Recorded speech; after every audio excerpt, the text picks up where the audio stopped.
अस्सलामु अलैकुम वरहमतुल्लाहि वबरकातुहू। आज सूरह अनफ़ाल की आयत नंबर 73 और 74 के बारे में पढ़ेंगे। आऊज़ु बिल्लाहि मिनश्शैतानिर रजीम, मैं पनाह में आती हूँ अल्लाह की शैतान मरदूद के शर से बचने के लिए। बिस्मिल्लाहिर रहमानिर रहीम, शुरू अल्लाह के नाम की बरकत के साथ जो बड़ा मेहरबान नहायत रहम फरमाने वाला है।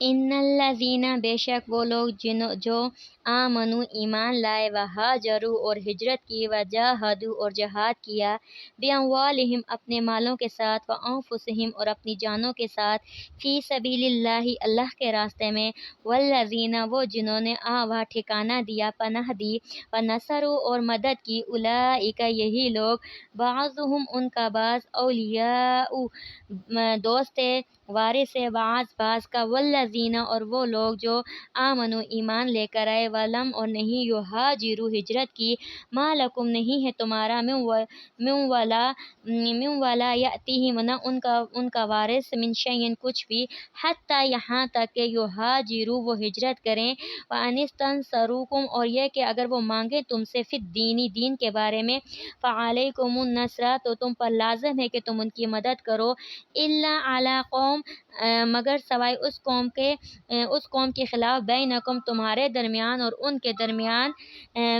मीसाका मायदा हो चुका हो, वल्लाहु और अल्लाह बिमा वो जो तामलूना तुम अमल करते हो बसीर देख रहा है।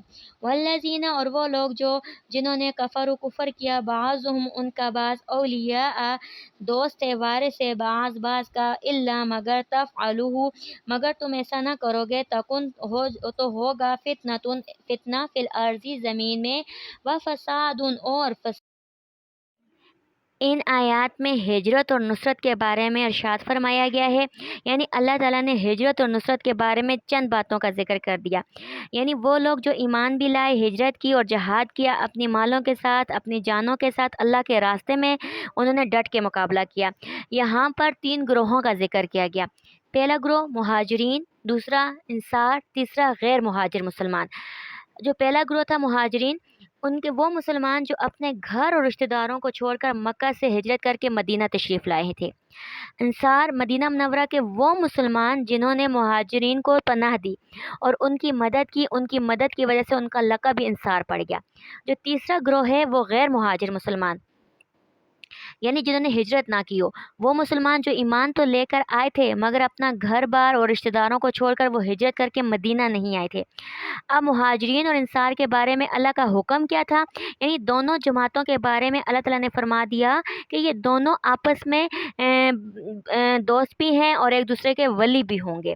गैर मुहाजिरीन मुसलमानों के बारे में अल्लाह ताला ने क्या हुक्म दिया? इस जमात के बारे में अल्लाह ताला ने फरमाया कि तुम्हारा इनसे कोई ताल्लुक़ नहीं जब तक ये हिजरत करके ना आ जाए, और ना ही उनकी वलायत से तुम्हारा कोई सरोकार है। अब यहाँ पे वली और वलायत के बारे में दो जो पॉइंट आ जाते हैं। वली क्या है, वलायत क्या है? इसकी तशरीह इब्न अब्बास और बाद मुफस्सिरीन इकराम इस तरीके से करते हैं, वली से मुराद वारिस है और वलायत से मुराद वरासत है। यानी इसके मुताबिक आयत की तफसीर ये होगी कि मुहाजिरीन और अंसार आपस में एक दूसरे के वारिस होंगे और उनका ताल्लुक़ वरासत और गैर मुसलमानों के साथ बिल्कुल भी नहीं रहेगा, ना उन मुसलमानों के साथ जिन्होंने हिजरत नहीं की होगी। समझ आई? और दूसरा कहते हैं, बाज़ हज़रात के नज़दीक कहते हैं वली और वलायत से मुराद दोस्ती है।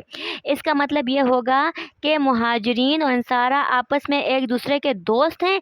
उनकी दोस्ती ना तो गैर मुसलमानों के साथ होगी ना उन मुसलमानों के साथ होगी जिनको हिजरत का हुक्म दिया, वो मक्का से हिजरत करके मदीना तशरीफ़ नहीं लेकर आए। ठीक है जी।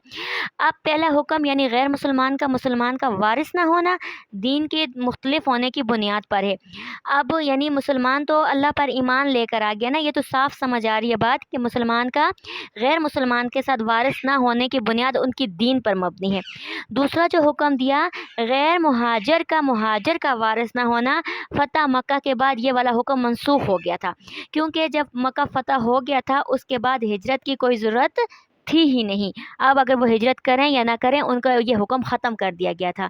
उसके बाद मतलब वो आपस में दोस्ती भी रख सकते थे, आपस में लेन देन का मामला भी कर सकते थे, यानी आपस में उनके ताल्लुकात बहाल हो चुके थे। फिर ये हुक्म ख़त्म कर दिया गया था कि वो हिजरत नहीं करके आए तो उनसे वलायत रखना जायज़ नहीं है। तो ये वाली बात मनसूख हो गई थी फ़तह मक्का के बाद।